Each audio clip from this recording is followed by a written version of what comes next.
Hello everyone, welcome to another topic in the biochemistry genetics. Today we are going to talk about the Rett syndrome. So in this Rett syndrome, first I am going to describe briefly about its introduction, then I will talk about its genetics, then I will talk about the mechanism of Rett syndrome, how the Rett syndrome occurs, and I'll describe about the male patterns and the female patterns. Then I'll discuss about the typical manifestation, what are the various clinical features, what are the typical manifestation of the Rett syndrome that we see, typical clinical features that we see in the Rett syndrome that I will discuss. Then I will go towards the evaluation. In the evaluation I will talk about the history examination and how we diagnose the Rett syndrome, that I will discuss in brief. Then I will talk about the various stages of the Rett syndrome, and then at last I will talk about the treatment, the management, the therapy of the Rett syndrome. Now let us move towards the introduction of the Rett syndrome. So in the introduction, I want to tell you that the Rett syndrome is one of the neurodevelopmental disorder that occurs exclusively in the females. So it is the one of the neurodevelopmental disorders that exclusively occurs in the females. Why I say it exclusively occurs in the females, that I will discuss in later, but at first you should know that mainly the Rett syndromes manifest in the female. So first it was described in 1966 by Andreas Rett, which was an Austrian pediatrician and neurologist. So after a brief period of initially normal development, affected patients experience loss of speech and proposed hand use. Stereotypic head movements and gait abnormalities are also seen. So others additional features include the deceleration of head growth, seizures, autistic features, and breathing abnormalities. So how this occurs, I'll discuss it in detail now in the genetics. So after the brief introduction, let us move towards the genetics of the Rett syndrome.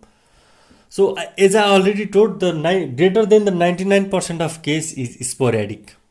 So the Rett syndrome occurs due to mutation in the MECP2 gene. The MECP2 gene stands for methyl CpG binding protein 2 gene.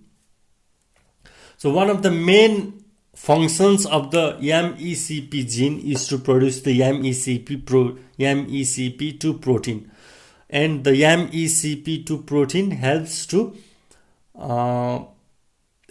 mature the synaptic clefts that is present between the two neurons. You already know that, and it also maintains the structure and the outline of the cortex. So the main features is the synaptic maturation and maintenance of the cortex is maintained by the MECP2 protein. So the main pathophysiology is there is the mutation in the MECP2 gene on the X chromosome.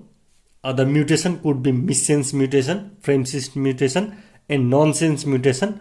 So after the mutation, there is the failure of synaptic maturation and maintenance of the cortex. So there will be the occurrence of the various manifestations that I will discuss in detail.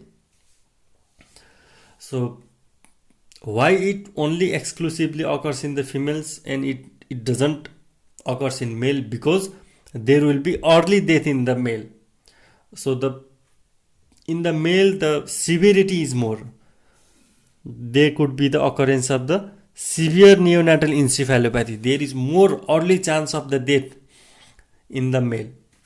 Classic Rett syndrome also can occur, and there is the more cognitive impairment in the males compared to that of the females. So the Rett syndrome typically appears between the 1 to 4 years of age. And now I am going towards the typical clinical features of the Rett syndrome. So now typical manifestation includes regression in motor or verbal and cognitive abilities. There could be ataxia. We can see also seizure, growth failure, and stereotype hand wringing we also can see. So how we evaluate the person we suspect of Rett syndrome? So it should be detailed history taking and examination. The typical appearance in the 1 to 4 years with the appearance of the goal of this typical manifestation suggest us to go towards the some laboratory features if present, then it will lead us to the Rett syndrome. So in the laboratory analysis we can do the DNA analysis, and in the DNA analysis we can see the YAMECP2 gene. So if the YAMECP2 is positive, then you can suspect there could be the Rett syndrome. And if YAMECP2 is positive and the characteristic signs are present, then it will move more towards the Rett syndrome. We can also do ECG. So in the you can also do EEG, electroencephalogram. In the electroencephalogram, we see the focal or multifocal and generalized elliptiform abnormalities in the ECG waveform. So that we see. Now let us move towards the various stages of the Rett syndrome. So there are basically 4 stages of the Rett syndrome. That is stage 1, stage 2, stage 3 and stage 4. These are the 4 stages that we see in the Rett syndrome. So now first I will discuss about the stage 1. So the stage 1 typically involves the developmental arrest. Stage 1 typically involves the developmental arrest. The onset is between 6 to 18 months and it may last for many months. And during this time, there is less eye contact, reduced play, gross motor delays, non-specific hand wringing and decelerating head growth. And infants seem placid and not cuddly compared to the healthy infants. You have to know about that in the stage 1. And in the stage 2, it consists of rapid deterioration or regression. It occurs between the age of 1 to 4 years, and it may be so acute that the parents can give a specific date after which their child was no longer normal. So in other cases, the onset may be insidious. The duration is usually week to months, and this phase is characterized by the loss of purposeful hand use and spoken language, and the onset during wakefulness of the hand stereotypes and periodic breathing irregularities is present. So hand stereotype are most frequent midline, and hand wringing or hand washing is in character. They occur in incissory during wakefulness but cease during sleep and continue into the adulthood. So during this phase, many affected girls exhibit the autistic disorder or autistic behavior. So the autistic behavior mainly arrives at age 1 to 4 years, that is stage 2. So now let us move towards the stage 3 that typically occurs between 2 to 10 years of age following the period of rapid deterioration.